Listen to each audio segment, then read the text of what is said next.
Olá, pessoal, tudo bem? Com o processo eleitoral de 2020 iniciado, eu decidi trazer uma série de vídeos. E em cada um desses vídeos vou responder um questionamento que me foi feito pelas redes sociais ou então pelo WhatsApp. Bom, nós vamos começar com um referente à prestação de contas. Não a prestação de contas de campanha, mas a rejeição de contas julgada pelo Tribunal de Contas, pela Corte de Contas, o que é comunicado à Justiça Eleitoral de acordo com o artigo 11, parágrafo 5º da Lei 9.504. Então, a pergunta que me é feita de forma bastante corriqueira é a seguinte: o meu cliente teve as contas rejeitadas pelo Tribunal de Contas. Será que ele já deve ser considerado inelegível? Bem, depende. Depende de quê? Nós precisamos compreender primeiro que as causas de inelegibilidade ou são trazidas pelo texto constitucional ou são trazidas por lei complementar. A lei complementar que trata dessas causas de inelegibilidade é a Lei Complementar 64, que foi alterada principalmente pela Lei da Ficha Limpa, que é a Lei Complementar 135. E no artigo 1º, inciso 1º, a linha G dessa Lei Complementar 64, nós acabamos tendo uma inelegibilidade decorrente da rejeição de contas. Mas não é qualquer conta, isso que eu quero deixar bem claro, que rejeitada gera inelegibilidade. São necessários 3 requisitos. Primeiro requisito, é necessário que a conta tenha sido rejeitada por vício insanável. Segundo requisito, que esse vício insanável se constitua em ato doloso de improbidade administrativa. Então, não é qualquer vício, é um vício insanável. Não é qualquer vício insanável, é um vício que corresponde a um ato doloso de improbidade administrativa. E o terceiro, é necessário que essa desaprovação tenha ocorrido através de decisão irrecorrível do órgão competente. Qual vai ser o órgão competente? Depende. Normalmente é o Tribunal ou Corte de Contas.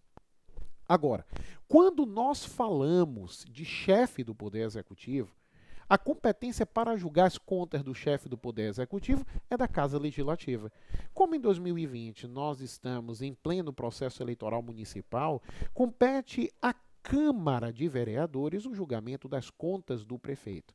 É lógico que o Tribunal de Contas emite um parecer prévio e, emitindo esse parecer prévio, ele pode ser ratificado ou não pela Câmara de Vereadores. Não há prazo para isso. Ah, João, então quer dizer que contas prestadas há 20 anos atrás e que ainda não tenham sido julgadas pela Câmara de Vereadores, apesar do parecer do Tribunal de Contas favorável à desaprovação, enquanto isso essa pessoa não é inelegível, enquanto isso ela não é inelegível. Então, enquanto a Câmara de Vereadores, a Câmara Municipal, não julgar essas contas, seguindo ou não a lógica do parecer prévio emitido pelo Tribunal de Contas, não há de se falar em inelegibilidade. Tá certo? Para os demais administradores públicos, inclusive o presidente da Câmara, que é outro questionamento muito comum, aí é o Tribunal de Contas que julga, João. E o presidente da Câmara pode ali fazer com que o órgão afaste o julgamento do Tribunal de Contas? Não. Porque quem julga as contas do presidente da Câmara é o Tribunal de Contas, não é a Câmara, diferente do que acontece em relação ao chefe do Poder Executivo, em que cabe ao órgão legislativo municipal o julgamento de suas contas. Tá certo? Bom, é lógico que esse julgamento das contas pode ser afastado por decisão judicial, pode ser uma decisão liminar sem problema nenhum, mas deve existir uma decisão judicial. O simples ajuizamento de uma demanda discutindo a validade do julgamento das contas de determinado cidadão não é capaz por si só por afastar a inelegibilidade. E em havendo inelegibilidade, o prazo será de 8 anos contados da decisão. Um detalhe precisa ser aqui trazido. Cuidado, porque se o chefe do executivo acaba praticando alguma irregularidade grave em virtude de algum valor recebido por convênio, os precedentes do Tribunal Superior Eleitoral entendem que o julgamento será feito pelo Tribunal de Contas vinculado à entidade que repassou os valores. Aí afasta-se a lógica da Câmara Municipal, mas só nessa situação. Nas demais, é a Câmara Municipal que vai julgar as contas do chefe do Poder Executivo. Não é possível, e eu quero deixar isso bem claro, que a Justiça Eleitoral manifeste sobre o acerto ou desacerto do julgamento que desaprovou aquelas contas. Porque se isso acontecesse, nós estaríamos claramente falando de uma usurpação de competência. E esse é o termo, né, é o sentido da súmula 41 do Tribunal Superior Eleitoral. Ela que diz: não cabe à Justiça Eleitoral decidir sobre o acerto ou desacerto das decisões proferidas por outros órgãos do Judiciário ou dos Tribunais de Contas que configurem causa de inelegibilidade.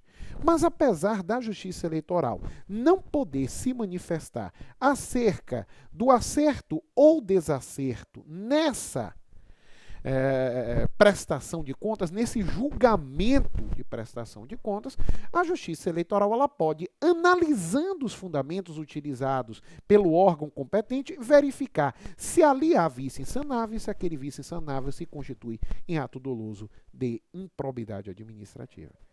Isso não significa manifestar-se sobre mérito, isso não significa manifestar-se sobre acerto ou desacerto, mas apenas interpretar se o que levou o órgão competente a rejeitar as contas foi um vício insanável que se constitui em ato doloso de improbidade administrativa. Então, nesse sentido, nós temos a Justiça Eleitoral compete formular juízo de valor. A respeito das irregularidades apontadas pelo Tribunal de Contas, vale dizer se as irregularidades configuram ou não inelegibilidade. É nesse sentido. Então, quer dizer, a Justiça Eleitoral pode, nesse ponto específico, analisar se há ou não um vício insanável que se constitua em ato doloso de improbidade administrativa pelos argumentos e pela fundamentação utilizada pelo Tribunal ou Corte de Contas para a rejeição dessas contas apresentadas, tá certo? Somente assim nós teremos a imposição dessa inelegibilidade. Por isso que é falso afirmar que qualquer rejeição de contas leva à inelegibilidade, como infelizmente nós observamos, inclusive alguns órgãos de imprensa declarando que se determinada pessoa teve as contas rejeitadas, quer dizer que ela é inelegível e não é isso que a lei determina. Tá certo? Então, espero que essa informação tenha sido útil, bons estudos e um excelente processo eleitoral.